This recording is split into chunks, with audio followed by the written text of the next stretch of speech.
All right, take two. Hey everybody, I'm Ron BUMBLEFOOT Thal. I am here in Brooklyn at the Good Room in Greenpoint. Just had a really cool listening party for my upcoming album. I'm here with the Horns Up Rocks people. Everybody, put your horns up. Horns up. Yeah. Never say, never say, never say, never again. Keep on going. Never say, never say, never say, never again. We take you higher and higher and higher.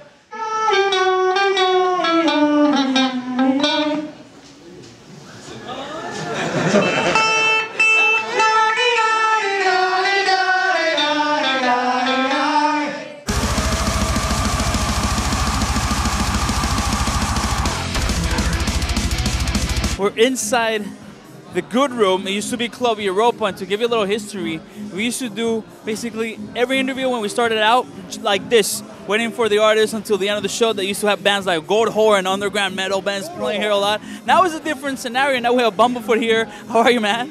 Good. I mean, I'm no Gold Whore, but you know, I fucking like Gold Whore. Yeah. We're here celebrating the pre-release of your solo album, your next one. You still don't have a title for it, but you figure you'll bring some fans, give them a taste of it, see what they think, and get them involved by having a listening/singing party. I never heard of such a thing. Really cool concept. Never been done. Or no, it's probably been done. Who am I kidding? Yeah, so the album is not done yet. It's getting close, you know, the mixes are getting there and everything. I don't even have a name for the album yet. I better figure that out because I'm releasing it in 2 months. So, yeah. But yeah, I wanted to have group vocals. I wanted to have, you know, a big crowd, chants and things.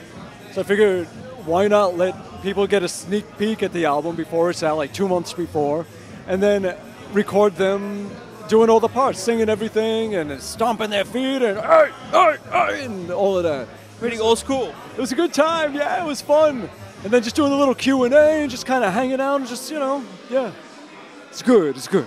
And by the way, this is not what we're hearing right now. You'll get to hear it on you're going to have it on your website soon? How are you going to release the album?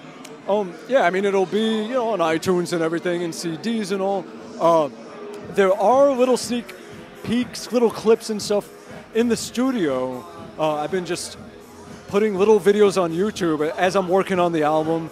As you hear it sort of constructed and coming together and working on a guitar solo or working on whatever it is, you know.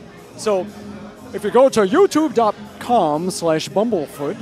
We'll put the link on the screen. And what does it take to build not the right guitar solo, because music is so personal for everybody, but what are some of the steps that you go into, like when you're writing a guitar solo, whether it's for yourself or for GNR? What are some of the things that you think about to make sure it fits the song? You don't think.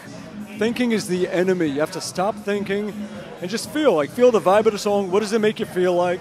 And then just, you know, play on that feeling. And don't think about, you know, thinking is the enemy. Don't think. Just vibe out on the music and just whatever happens, happens. If it's good, great. If it's not, try it again. Yeah. I like what you said before, that when you're on the road, it's impossible to really concentrate, probably because of the same reason, because you're kind of forcing it, thinking too much. Oh, I gotta go do this now, instead of kind of being like, hey, let me grab the guitar right now. Oh shit, look at that, let's record it. Exactly. Go with the flow. And I gotta ask you, you grew up around here in the area, so in Staten Island. How did that influence you, not as a musician, but as a person going out there and conquering the world? Wow. Well, I started off in Brooklyn. My dad is from here. He's from Williamsburg. My father used to babysit Barry Manilow. My dad was Barry Manilow's babysitter, yeah. He went to their wedding when he was like 14 years old, my mom and dad, and it's pretty funny. So I was born in Brooklyn, lived here as a kid, then moved to Staten Island, lived there for 20 years. That's where, you know, really the social years were there. That's why I heard Kiss for the first time, and that's what made me like music. And that's why I just, you know, playing with all the bands and just getting into all my metal and everything. And so yeah, and then for the last 20 years, I've been living in Jersey and just working. Yeah, basically everything that, all those building blocks that I got in Staten Island, I've now, whatever that built, I'm just putting to use now and just living. Yeah.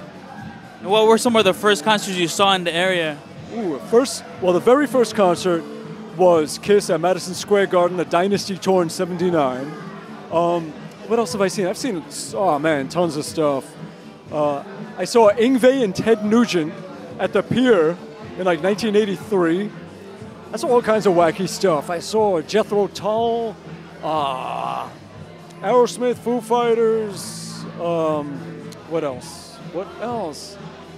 I can't even remember. Yeah, everybody comes around here, which is cool. And for your new solo album, did you record everything yourself? Did you work with anybody else? How did it all work out? The drummer, Dennis Leaf Lang, he played drums, and then I just laid everything else, and the other people on the album were all in this room tonight. So yeah. You're telling me that some of the hardest parts to record were the cello. Are you a cello player or you just grabbed it? How did that come about? I'm a cello owner. Nice. I don't know if I'm a cello player. I own one, and I could make some sounds out of it. And so, yeah, a lot of that is just playing note by note and trying to nail it. And yeah, I'm not a great cello player. I could do a run here, and yeah.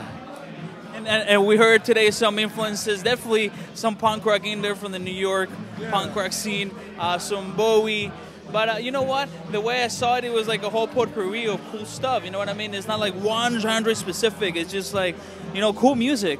It's just kind of like all the things that I listened to all my life, from like all the old punk stuff in the 70s to, you know, a lot of Queen and Bowie and things like that, and the Beatles.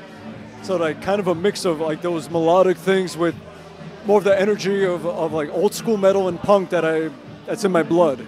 Yeah. Hey man, you were mentioning that the last time we basically saw each other, you were fighting cancer, and I'm glad. I mean, are you okay now? Because dude, I mean, I don't think anybody knew that really. I didn't even know. Yeah. Yeah, it was just, it was really a quick thing. You know, I mean, it doesn't compare to people that really have it and really fought it. For me, I was lucky. It didn't spread. It didn't get worse. It was just, they cut it out, and that's it, you know. But yeah, it happens. Shit happens. Yeah. And I'm glad you're standing strong. You're here, and you named her Gladys. You were saying she went on tour with you. I know, I'm such an asshole. So yeah, the tumor. I named the tumor Gladys, and she's out somewhere else now, bothering somebody else. She's yeah. I got rid of her. Yeah, so yeah, we saw the Grammys. I took Gladys to the Grammys. Took Gladys, we were on That Metal Show. We saw the world together. I mean, yeah. Gladys had a good run. I think she was at the Golden Gods last time we saw each other. Yeah. First Golden God, she was there. Second one, no. She was gone already. Yeah.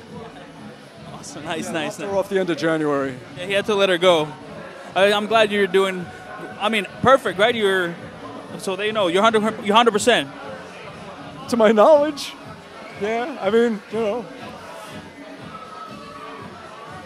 know, death and taxes. I mean, you know, just enjoy the time just enjoy now. That's all.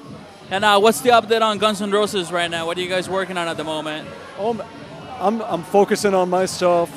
I'm sure it's going to be a exciting, interesting year for everybody. For Guns, for me, for everybody. A lot of stokes in the fire. For them, for me.